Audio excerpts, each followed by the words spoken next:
নমস্কার। আজকের বিষয় হলো কথা হোক পুরুষের নিয়ে। কথা হোক পুরুষের নিয়ে। অলিতে গলিতে, নামি দামি হোটেলে, চলন্ত বাসেতে, পাড়ার মোড়েতে, চায়ের চর্চাতে কিংবা ক্যান্টিনে ক্যাফের আড্ডাতে কত চর্চাই না হয় নারীর নিয়ে। কটা চর্চা হয় পুরুষের নিয়ে? আজ নয় সে পুরুষদের কথা বলি। কাজী নজরুল ইসলাম তার লেখা কবিতায় বলেছেন, আমার চোখে পুরুষ রমণী কোনো ভেদাভেদ নেই। বিশ্বে যা কিছু মহান সৃষ্টি চিরকল্যাণকর, অর্ধেক তার গড়িয়াছে নারী, অর্ধেক তার নর। পুরুষ আর নারী যেন হাতের এ তালু আর ও তালু, আর হাতের দুই তালু ছাড়া যেমন হাততালি বাজে না, তেমনই সমাজে অবিবাহিত নারী আর বেকার পুরুষের মতো পুরুষের দুঃখ বেদনা কষ্টগুলো চিরকাল অবহেলিত।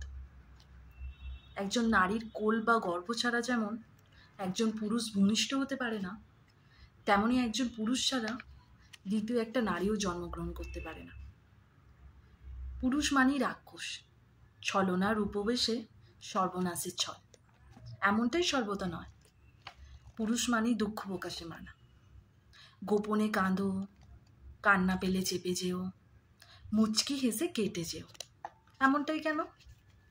কই জন্মানোর সময় এই বাধা নিষেধ কোথায় ছিল? তখন বরং কাঁদতে বলে, না কাঁদলে মরা বাচ্চা বলে গণ্য করে। তখন এই নারী পুরুষের এই ভেদাভেদটা কোথায় রহে? তবে কি এই ছাড়টা সবেমাত্র জন্মেছি বলে? আবার জ্ঞান হতেই সেই লিঙ্গভেদের ব্যারিকেডের শুভারম্ভ।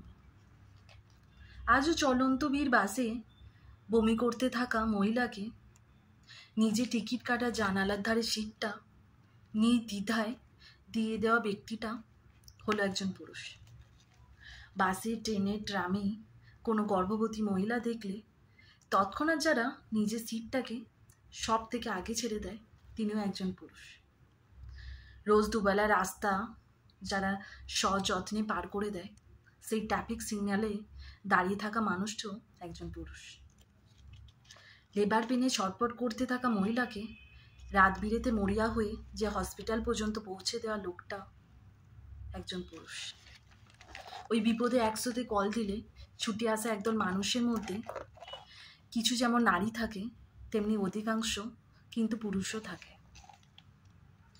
ঝড়, তুফান, বন্যা কিংবা পোল পড়ুক, কিংবা ব্রিজই ভাঙুক, কিংবা কারেন্ট যাক বা জল লাগুক, হসপিটালে বেড লাগুক, কিংবা অক্সিজেন, স্যালাইন বা রক্তের বোতল লাগুক, কিংবা অসুস্থ রোগীকে রাত বিরেতে হসপিটালে পৌঁছে দেওয়াই লাগুক, এই সবেতে যারা সর্বদা আগে ঝাঁপিয়ে পড়ে, তারাও একদল পুরুষ।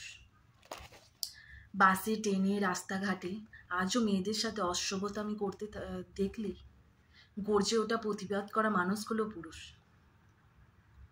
প্রচণ্ড ঝড়ের ঘোরে মাথায় পরম আদরে হাত বুলিয়ে মাথার গোড়ায় সারা রাত্রি বসে থাকা মানুষটিও পুরুষ। তো স্ট্রাগল করছিস, একদিন সাফল্য অর্জন করবি, এই বলে ভরসা যোগানে মানুষটিও পুরুষ।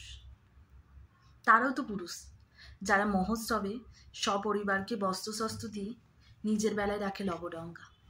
তারা হলেন বাবা, আর এই বাবারাও পুরুষই বটে। তাহলে পুরুষ জাত মানে খারাপ, এমনটা কি করে সম্ভব? তবে পুরুষ মানেই ধর্ষক, এমনটা নয়। ওই ধর্ষণকারীকে ধর্ষণে যে বাধা দেয়, সেও পুরুষই বটে।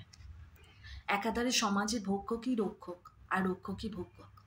তবে এমনটা বলা যায়, রক্ষকের যেমন কোনো জাত হয় না, তেমন ভক্ষকেরও কোনো জাত হয় না।